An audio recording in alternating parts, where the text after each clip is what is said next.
Hello friends, welcome back to my YouTube channel. मैं लेके आई हूँ आपके सामने मैकेनिकल फिनिश का पार्ट 2। मैंने 4 finishes mechanical finishes last video में पढ़ा दिए हैं और उससे पहले मैंने उसका इंट्रोडक्शन और टाइप्स के बारे में बताया है। तो जिसने इससे पहले की वीडियो नहीं देखी है वो मैकेनिकल फिनिश पार्ट 1 और उसका इंट्रोडक्शन पार्ट देख ले। सो हम स्टार्ट करते हैं मैकेनिकल फिनिशेस के बारे में। बात करते हैं आज हम टेंटरिंग के बारे में। टेंटरिंग क्या होती है?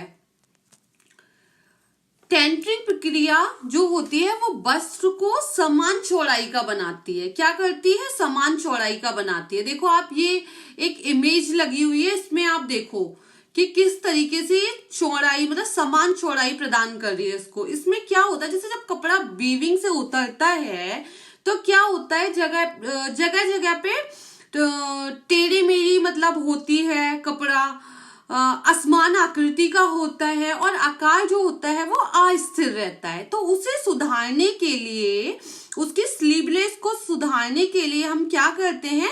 टेंटरिंग की प्रोसेस करते हैं। टेंटरिंग प्रक्रिया में हम क्या करते हैं? ताने और बाने को एक दूसरे से 90 अंश के कोण पर खींचा जाता है और यह किसके द्वारा किया जाता है? टेंटरिंग मशीन के द्वारा। इस मशीन में दोनों ओर हुक की श्रृंखला होती है। इन्हीं हुकों पर वस्त्र के किनारी को फंसा दिया जाता है। क्या होता है? दोनों तरफ हुक लगे हुए हैं और उसमें क्या है, किनारी को फंसा दिया गया है। उसके बाद क्या होता है गाइस, वस्त्र को फ्रेम पर तान दिया जाता है। फ्रेम पर तानने के बाद उस पर क्या की जाती है? वाष्प को प्रभावित किया जाता है। ठीक है, जब वाष्प प्रभावित होती है तो जहां से वस्त्र को फैलना होता है वहां से वस्त्र फैल जाता है। जहां से उसे दबने की आवश्यकता होती है वो दब जाता है। जहां से उसे सिकुड़ने की आवश्यकता होती है वस्त्र सिकुड़ जाता है और सभी दिशाओं में क्या होता है? समान आकृति का हो जाता है। तो इसे वस्त्र की मतलब एक तरीके से क्या कह सकते हैं कि वस्त्र को इक्वल करना, उसे समान आकृति प्रदान करना कौन कर रहा है? टेंटरिंग प्रोसेस के द्वारा हो रही है, टेंटरिंग। ठीक है, इसे जब ये समान आकृति का हो जाता है तो इसे गर्म करने के लिए कृत्रिम विधि अथवा गर्म वायु के द्वारा सुखाया जाता है। ठीक है, और उससे क्या होता है? वस्त्र बिल्कुल सीधा होकर यूनिफॉर्म वृत्त का हो जाता है, मीन्स समान चौड़ाई का हो जाता है। तो गाइस, टेंटरिंग क्या है? टेंटरिंग वस्त्र को समान इक्वल क्या प्रदान करती है? शेप प्रदान करती है उसकी किनारों को। और कितने अंश का कोण होता है? 90 अंश का ताने और बाने में। आप इस फोटो को देखो, देखो एक चौकोर उस पर तान दिया गया ना सिर्फ फ्रेम पे, तो इसको आकृति प्रदान करता है टेंटरिंग के द्वारा। गाइस, अब मैं आगे नेक्स्ट बताती हूँ क्या है नैपिंग। नैपिंग क्या होती है? नैपिंग मीन्स होता है रोए उठाना। ठीक है,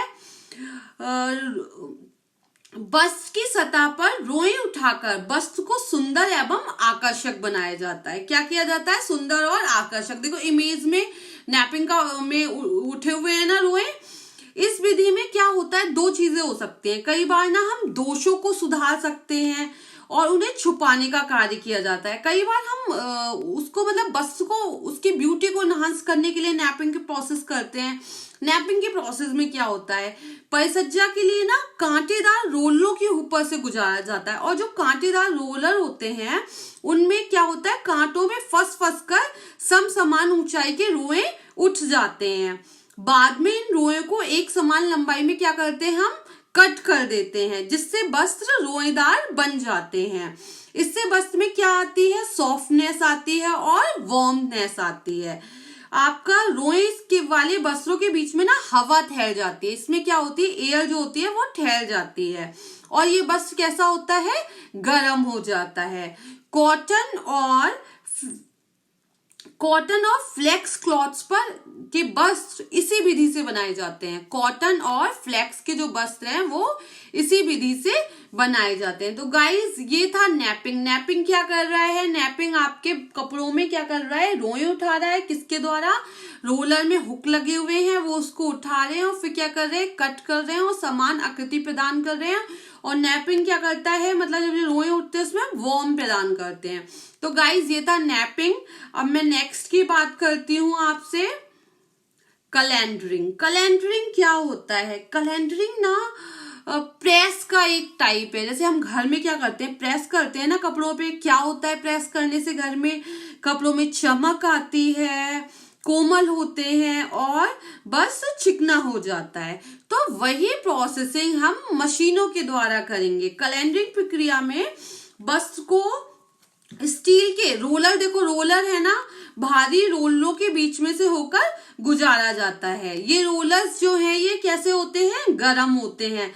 जब बस इनके बीच से गुजरता है ना गाइस, तो क्या होता है, ये दबकर चिकने, चपटे, चमकदार और कोमल हो जाते हैं। देखो ये कपड़ा दब के चल रहा है ना, अगर आप इमेज को देखोगे तो आपको दिखाई देगा। ठीक है, बस के बीच बीच में उपस्थित जो छिद्र होते हैं ना, वो क्या होते हैं, वो भर जाते हैं और ये कैसा हो जाता है, बहुत ही चमकदार वस्त्र बन जाता है। लेकिन अगर हमें और भी चमक प्रदान करनी है इस वस्त्र में, तो क्या करना है, हमें दोबारा से इस प्रोसेस को दोहराना है। जैसे विभिन्न वर्ग के रेशे, जैसे वजन वाले रोलरों का प्रयोग किया जाता है। जैसे मान लो अगर कोमल रेशे हैं तो उनपे कम वजन वाले रोलरों का प्रयोग किया जाएगा। ये कपड़े की क्वालिटी के ऊपर है कि उसके ऊपर कैसे रोलर का प्रयोग किया जाएगा। ठीक है, कलैंडरिंग प्रक्रिया द्वारा 1 मिनट में 140 मीटर कपड़ा चिकना किया जाता है। ठीक है, 140 मीटर कपड़ा चिकना किया जाता है। वस्त्र को अधिक चमकदार और चिकना बनाने के लिए पहले साइजिंग की जाती है, फिर गाइस कलैंडरिंग की जाती है। और साइजिंग में क्या होता है, मार और गोंद का प्रयोग किया जाता है। तो गाइस कलैंडरिंग क्या है? कलैंडरिंग एक प्रेस, जैसे हम घर में प्रेस करते हैं उसी टाइप का एक मैकेनिकल प्रोसेस है जो मशीनों के द्वारा की जाती है। रोलर्स के बीच में से क्या होता है, क्लॉथ निकलता है और वो क्या करता है, कपड़े को चमक और क्या करता है, उसको क्या प्रदान करता है, चपटा, चिकना और कोमलता प्रदान करता है। तो गाइस ये थी कैलेंडरिंग की प्रोसेस। अब नेक्स्ट बात करते हैं हम मोयरिंग की प्रोसेस। मोयरिंग क्या होता है? मोयरिंग परिसज्जा में ना वस्त्र पर पानी के समान नमूने बनाए जाते हैं। ठीक है, जो डिजाइन्स होती हैं वो लाइक एस वाटर होती हैं और ये कैसे होते हैं, ये अत्यंत बारीक और महीन बनाई जाती हैं। ये कैसी बनाई जाती है, बारीक और महीन बनाई जाती है। प्रकाश में जब आप इनको देखोगे ना तो ऐसा लगेगा इसमें लहर है। ठीक है, और ये जब परिवर्तित होते हैं तो अनोखी चमक उत्पन्न करते हैं। ठीक है गाइस, तो ये चमक प्रदान करता है, लहर प्रदान करता है। इस प्रक्रिया में मोयरिंग मशीन में 3 अलग अलग प्रकार के रोलर लगे होते हैं। 3 रोलर्स लगे होते हैं। सबसे ऊपर वाले रोलर पे क्या होता है, कपड़ा चढ़ा होता है। दूसरे रोलर्स की गति एवं दबाव पहले रोलर की अपेक्षा क्या होता है, अधिक होता है, जिसके कारण बस की सतह पर पानी की धारियां बन जाती हैं। ठीक है गाइस, और ये रिप सिल्क और वुलन फैब्रिक पे ये परिसज्जा अधिकतर की जाती है। तो मोयरिंग क्या है, एक पानी के समान हमें डिजाइन प्रतीत होती है और ये 3 रोलर्स पे होती है, पहला, दूसरा और तीसरा। पहले वाले पे हल्के, फिर उससे थोड़ा दबाव ज्यादा और फिर और तेज, जिससे पानी के समान हमें धारियां दिखाई देती है। तो गाइस ये था मोयरिंग। अब हम नेक्स्ट बात करते हैं एम्बोजिंग के बारे में। एम्बोजिंग, आप इमेज देखो पहले, एम्बोजिंग चीज उभरी हुई है और अगर किसी ने एम्बोजिंग पेंटिंग देखी होगी तो भी उसे पता होगा एम्बोजिंग क्या होती है। एम्बोजिंग एक उभरा हुआ, मतलब वस्त्र पे एक उभरा हुआ डिजाइन होता है, उसे हम एम्बोजिंग कहते हैं। कैसे होता है, टेक्निकल बताती हूँ मैं। बस की सतह पर जो आकृति उभारने की क्रिया होती है उसे हम क्या कहते हैं, एम्बोजिंग कहते हैं। इस प्रक्रिया के लिए सबसे पहले बस की सतह पर क्या करते हैं, हम सिंथेटिक रेसिन लगाते हैं। ठीक है, उसको जमाया जाता है।